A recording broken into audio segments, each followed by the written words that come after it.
ஆனால் இயற்கையிலே மஞ்சக்காமாலை ஒருத்தருக்கு வந்து இவனுக்கு என்னன்னு கேட்டிங்கன்னா, முதல்ல சின்ன வயசில் வந்தது.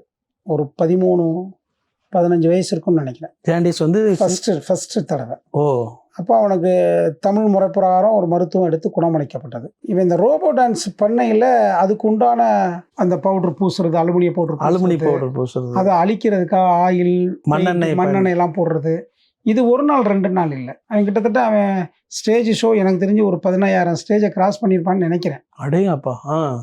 அப்போ 15,000 மேடை அதில் பண்ணலாம். அவன் ஒரு முதல்ல ஆரம்ப காலகட்டத்தில் அந்த டான்ஸ் யாருமே பண்ணாத காலகட்டங்களில் அவன் பண்ணான்.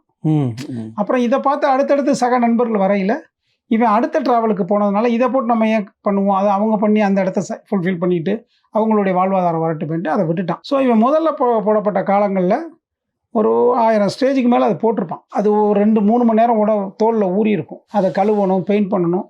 இதனால அவனுக்கு ரிப்பீட்டட் ஆயிடுச்சான்னு தெரியல. அதுதான் ரிட்டன் அவனுடைய உடம்பை பாதிச்சான்னு தெரியாது. சரிதான்னு சொல்ல முடியாது, பட் இருக்கலாம். நார்மலாகவே மஞ்சக்காமலைக்கு என்ன சொல்கிறாங்கன்னு கேட்டிங்கன்னா, ஒரு 2லிருந்து 3 அணுகள் தன்னுடைய பிளட்டில் உடைய செல்ஸில் ஏதோ ஒரு இடத்துல ஒரு சின்ன பின் பாயிண்ட் இருக்குன்னு சொல்கிறாங்க மருத்துவத்தில். ஸோ நம்ம மருத்துவர் இல்லை, அதனால் அது சரியாக தெரியல, கிடைக்கப்பட்ட செய்தி. அது எங்கேயோ ஒரு இடத்துல ஒரு சின்ன முள்ளு மாதிரி இருந்தாலும் ரிப்பீட்டட் ஆகுங்கிறாங்க. அந்த முதல் தடவை வந்ததுக்கப்புறம் 2வது தடவை வந்ததான் ஒரு சிரமமான செய்தி. அந்த இடத்துல அவன் மனைவி வந்து உயிரை கொடுத்து போராடி தமிழ்நாட்டில் எங்கெங்கெல்லாம் போகணுமோ அங்கெல்லாம் போய் நக்கீரன் கோபால் சாருக்கு நன்றி சொல்லணும் குடும்பத்தின் சார்பாக. அவர் ஒரு மிகப்பெரிய வழிகளை சொன்னவர். இந்த இடத்துக்கு போய் இந்த மருத்துவத்தை எடு அப்படின்னு. ஒவ்வொரு நிகழ்வையும் டெய்லி காலையில பேசி சாப்பிட்டியா, மருந்து சாப்பிட்டியான்னு காலையில கேட்பார், தினசரி கேட்பார் அந்த காலகட்டத்தில். ஸோ அதனால் அந்த மருத்துவம் கொடுத்த மருந்தாளுநர்களுக்கும் அதை வழிமுறைப்படுத்திய தம்பி ஒய்ஃபுக்கும் தான் அது மிகப்பெரிய பங்கு.